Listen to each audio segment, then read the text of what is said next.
নমস্কার, বিঘ্নহর্তা চ্যানেলে আপনাদের সবাইকে সুস্বাগতম জানাই। আজ শ্রাবণ মাসের শেষ সোমবার। শ্রাবণ মাসের সোমবার দেবাদিদেব মহাদেবের পুজো ও ব্রত পালনের জন্য অত্যন্ত পবিত্র ও বিশেষ মহত্বপূর্ণ দিন। এই দিনে ভক্তরা উপবাস রেখে শিবলিঙ্গে জল, কাঁচা দুধ ও বেলপাতা অর্পণ করেন এবং শ্রাবণ সোমবারের ব্রতকথা ও পাঁচালী পাঠ বা শ্রবণ করেন, যা ভক্তের সমস্ত মনস্কামনা পূর্ণ করে। শ্রাবণ মাসের সোমবারে ব্রতকথা অবশ্যই শ্রবণ করুন। সংসারে কল্যাণ হবে এবং আপনার সন্তানের মঙ্গল হবে এবং আপনার সমস্ত মনস্কামনা পূর্ণ হবে। শ্রাবণ মাসের সোমবারের ব্রতকথা। পৌরাণিক কালে অমরপুর নামক নগরে এক ধনী ব্যবসায়ী থাকতেন। অন্যান্য নগরেও তার ব্যবসা ছড়িয়েছিল। নগরের প্রত্যেকে সেই ব্যবসায়ীকে সম্মান করতেন। তবে এত সম্মান ঐশ্বর্য সত্ত্বেও সেই ব্যবসায়ী মনে মনে কষ্টে থাকতেন, কারণ সেই ব্যবসায়ী নিঃসন্তান ছিলেন।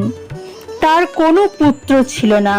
মৃত্যুর পর তার বিশাল ব্যবসা কে দেখবে, এই অঢেল সম্পদ কে সামলাবে, সেই চিন্তায় তিনি সবসময় চিন্তাগ্রস্ত থাকতেন। তাই পুত্র লাভের কামনায় সেই ব্যবসায়ী প্রতি সোমবার উপবাস করে শিবের পুজো করতেন। সন্ধ্যাবেলা শিব মন্দিরে গিয়ে মহাদেবের সামনে ঘিয়ের প্রদীপ জ্বালাতেন। সেই ব্যবসায়ীর ভক্তি দেখে একদা পার্বতী শিবকে বললেন, হে প্রাণনাথ, এই ব্যবসায়ী তোমার ভক্ত। বহু দিন ধরে সে প্রতি সোমবার উপবাস এবং পুজো করে আসছে। এরপরই ব্যবসায়ীর ইচ্ছা পূরণ করার জন্য শিবের কাছে অনুরোধ করেন পার্বতী। শিব হেসে বলেন, হে পার্বতী, এই সংসারে প্রত্যেকে নিজের কর্মের ফল ভোগ করে। ব্যক্তি যেমন কর্ম করে তেমনই ফল পায়। কিন্তু এরপরও পার্বতী নাছোড়বান্দা। তিনি আবেদন করেন, না প্রাণনাথ, আপনাকে এই ব্যবসায়ীর ইচ্ছে পূরণ করতেই হবে। সে আপনার অনন্য ভক্ত, প্রতি সোমবার নিয়ম মেনে ব্রত পালন করে, পুজোর পর আপনাকে ভোগ নিবেদন করে, একবার খাবার খায়। তাকে পুত্র লাভের আশীর্বাদ দিতেই হবে। পার্বতীর এমন আবেদন শুনে শিব বলেন, তোমার কথায় আমি এই ব্যবসায়ীকে পুত্র লাভের আশীর্বাদ দিচ্ছি, কিন্তু তার পুত্র 16 বছর পর্যন্তই জীবিত থাকবে। সেই রাতেই শিব ব্যবসায়ীর স্বপ্নে এসে পুত্র লাভের আশীর্বাদ দেন। পাশাপাশি পুত্রের 16 বছর পর্যন্ত জীবিত থাকার কথাও জানান। ঈশ্বরের আশীর্বাদে ব্যবসায়ী খুশি হন, কিন্তু পুত্রের স্বল্পায়ুর কথা শুনে তার সমস্ত আনন্দ নষ্ট হয়ে যায়। ব্যবসায়ী আগের মতোই নিয়ম মেনে সোমবারের ব্রত পালন করতে শুরু করেন। কিছু মাস পর অতি সুন্দর পুত্র জন্ম নেয়, যার ফলে ব্যবসায়ীর জীবন আনন্দে ভরে ওঠে। কিন্তু সন্তানের স্বল্পায়ু হওয়ার কথা জেনে খুব বেশি খুশি হন না তিনি। এদিকে বাড়ির কোনো সদস্য এই রহস্য সম্পর্কে কিছুই জানতেন না। বিদ্বান ব্রাহ্মণেরা সেই পুত্রের নাম অমর রাখেন।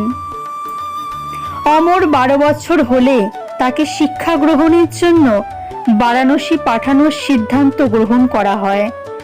ব্যবসায়ী অমরের মামা দীপচাঁদকে ডাকেন।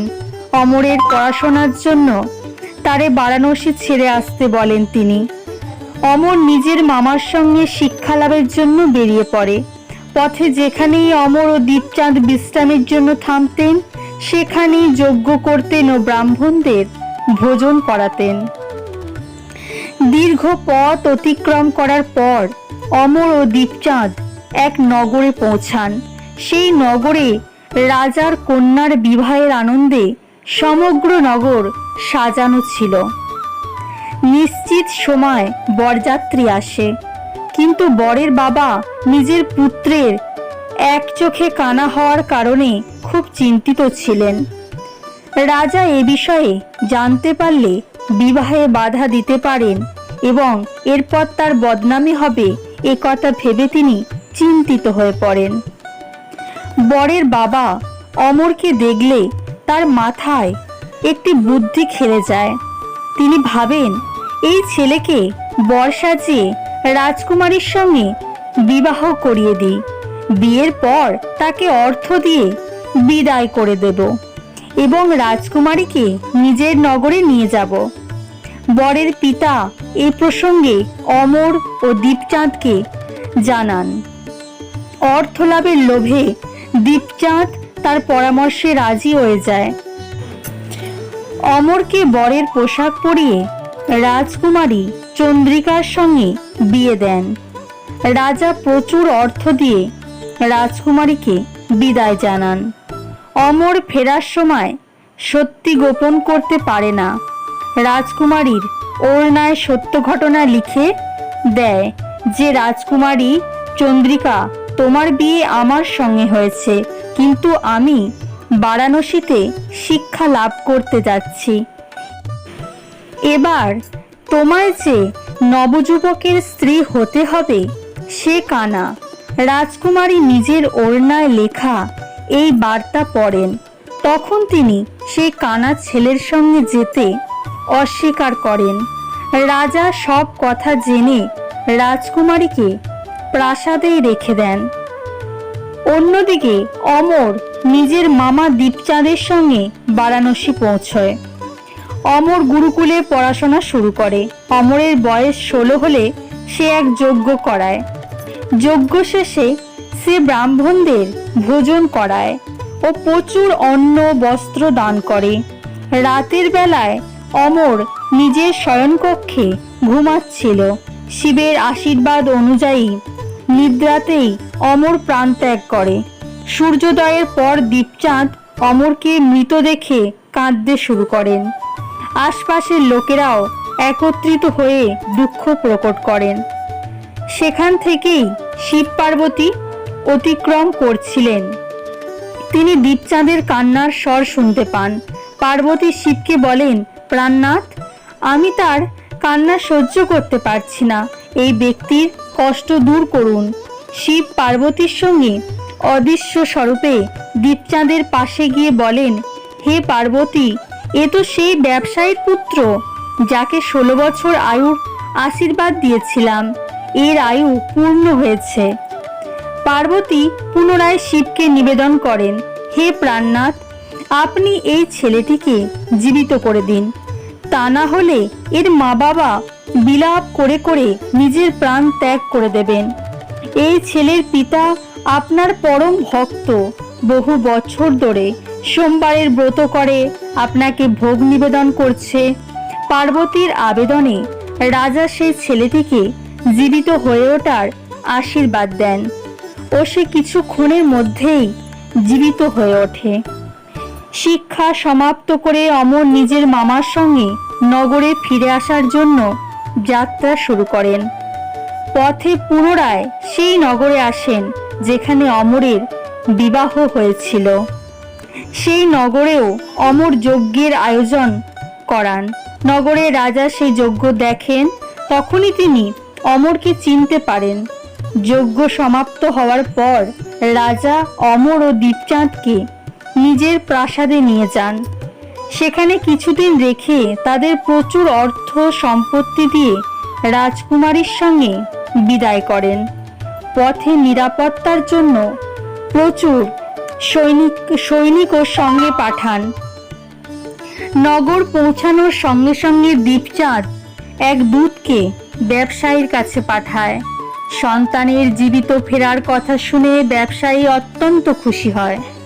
এর আগে ব্যবসায়ী নিজেকে স্ত্রীর সঙ্গে একটি কামরায় বন্ধ করে রেখেছিলেন।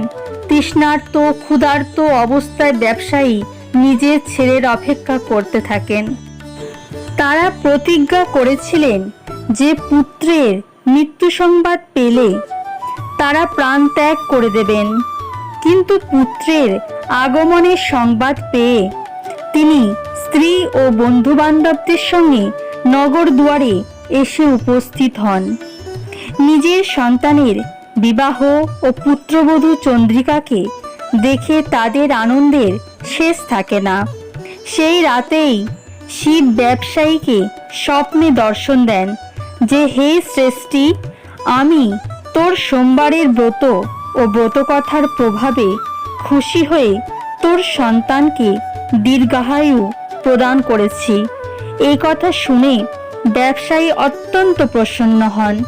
সোমবারের ব্রতের প্রভাবে ব্যবসায়ীর বাড়িতে আনন্দের আগমন ঘটে। শাস্ত্রে উল্লিখিত রয়েছে যে স্ত্রী পুরুষ সোমবারে নিয়ম মেনে ব্রত পালন ও ব্রতকথা পাঠ করলে তাদের সমস্ত মনস্কামনা পূরণ হয়। সোমবারের ব্রতকথা সমাপ্ত হইল। যদি ভিডিওটি ভালো লেগে থাকে অবশ্যই লাইক, শেয়ার এবং সাবস্ক্রাইব করতে ভুলবেন না।